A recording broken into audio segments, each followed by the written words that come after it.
Bonjour, bonsoir les amis. Bon, j'ai décidé de faire une petite vidéo. Ça fait assez longtemps vraiment j'ai pu être sur les réseaux sociaux, tout ça. Mais aujourd'hui, j'ai quand même décidé de faire une vidéo parce que avec la rentrée, j'ai beaucoup entendu tous ces derniers temps, rentrée d'école, rentrée d'étudiants, rentrée, bon, tout le monde est rentré. Moi, mon message aujourd'hui, directement, je vais l'introduire directement, qui va parler du pardon. Le fait de rentrer en soi-même. Parce que c'est vrai que le pardon, c'est un thème.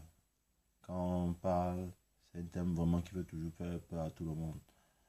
Pourquoi ça fait peur à tout le monde? C'est parce que tout au long de notre vie, nous vivons des blessures, des injustices, nous recevons des paroles blessantes. Nous avons un désir de vengeance. Voilà. Qui ne cesse de résonner de fois au fond de nous-mêmes. Donc, ce qui fait que nous fuyons les gens qui peuvent nous faire du mal. Qui peuvent nous faire du mal. Bien souvent, même sachant notre attitude, notre façon d'être. Donc, ce qui fait qu'aujourd'hui, normalement, qu'est-ce que je veux? Je veux juste encourager une personne en lui disant que je respecte sa douleur. Je respecte sa douleur, je respecte aussi sa souffrance. Peut-être aujourd'hui, peut-être tu ne t'entends pas avec ton père. Peut-être aujourd'hui, tu ne t'entends pas avec ta mère. Peut-être aujourd'hui, tu ne t'entends pas avec ton petit frère. Peut-être aujourd'hui, tu ne t'entends pas avec ta soeur. Ou peut-être aussi, tu as coupé tous les contacts avec ta famille, que ce soit du côté paternel, du côté maternel. Je sais vraiment aussi que c'est pas facile pour toi. Mais je te dis aussi, comme dit la parole,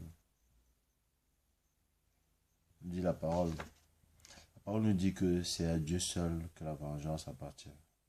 Ce n'est pas un droit qui nous revient. Ce n'est pas un droit qui nous revient.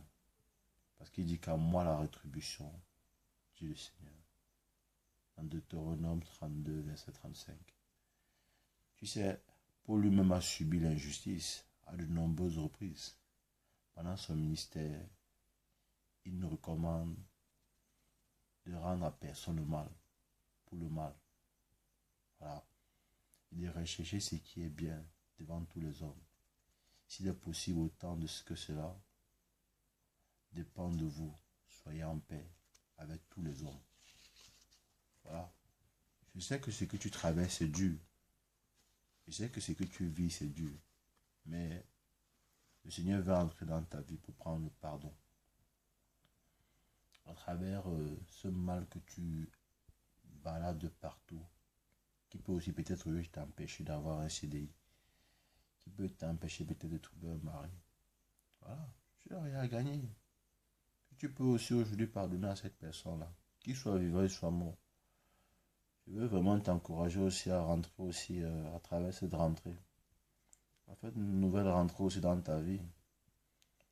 D'autres rentrent à l'école, mais toi tu peux aussi rentrer dans ta vie.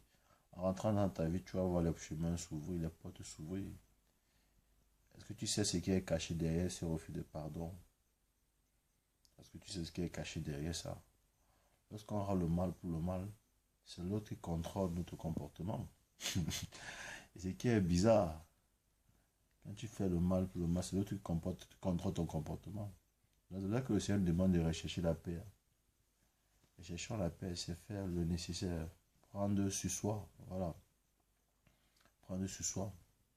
Je sais que ce n'est pas facile. S'il faut enfin éviter les conflits, pourquoi pas? On ne peut pas être d'accord avec tout le monde en fait. Voilà. Mais il est important de chercher la paix. Il est important de chercher la paix. Il est important de rencontrer le Seigneur dans nos problèmes, dans nos difficultés, dans nos querelles, dans nos refus de pardonner. Et c'est en pardonnant l'autre qu'on rencontre le Seigneur. C'est en acceptant l'autre qui nous a offensés, qui nous a blessés, qui nous a trahis, qu'on rencontre le Seigneur. Donc fais une nouvelle rentrée dans ta vie aujourd'hui. Fais une nouvelle rentrée.